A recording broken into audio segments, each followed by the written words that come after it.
7 अक्टूबर 2023 ये तारीख इजराइल के दामन पर वो जख्म देकर गया जिसको इजराइल शायद कभी नहीं भूल पाएगा। आज इतिहास के उस काले दिन की पहली बरसी है, इजराइल का वो सबसे काला दिन जिसने पूरे इजराइल के इतिहास को बदल कर रख डाला।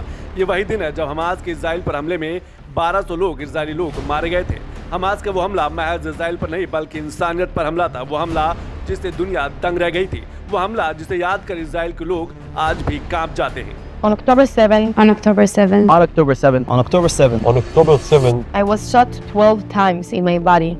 In my two legs, in my hip, left hand and shoulder were all hit. 4 members of my family were murdered and 7 others were kidnapped. we run into Be'eri. The first thing I see is 3 young kids killed at the gate.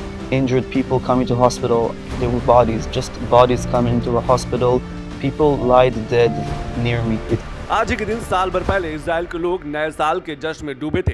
तभी अचानक Hamas के आतंकी हवा से लेकर जमीन तक Israel पर मौत बनकर बरसने लगे। उसके बाद जो हुआ वो इतिहास के पन्नों में काले अक्षरों में दर्ज हो गया। आतंकियों ने मासूम बच्चे, महिला, बूढ़े, जवान को किसी को भी नहीं बख्शा। हजारों को मौत के घाट उतार दिया तो सैकड़ों को बंधक बना लिया।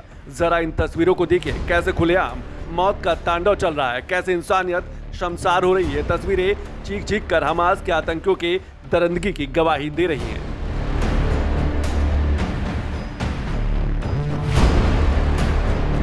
हमास के हमले में 1200 से ज्यादा इजरायली मारे गए थे। 250 से ज्यादा लोगों को आतंकियों ने बंधक बना लिया था।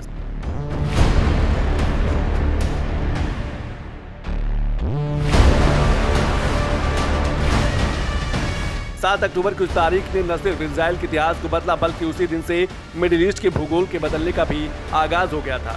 इंतकाम की आग में जल रहे इजराइल ने हमास के खात्मे की कसम खा ली थी।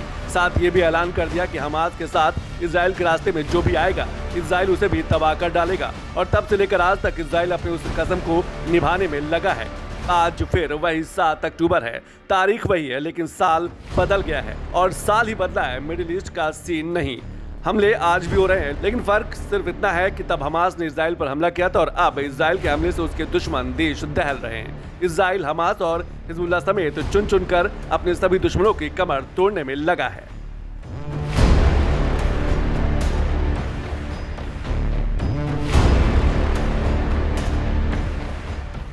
बीते एक साल में फिलिस्तीन में इजरायली हमले में अब तक करीब 42,000 लोगों की मौत हो चुकी है। इजराइल ने 60% से ज्यादा शहर तबाह कर दिए हैं। इजराइल ने हमास और हिजबुल्लाह के टॉप लीडरों को भी खत्म कर दिया है।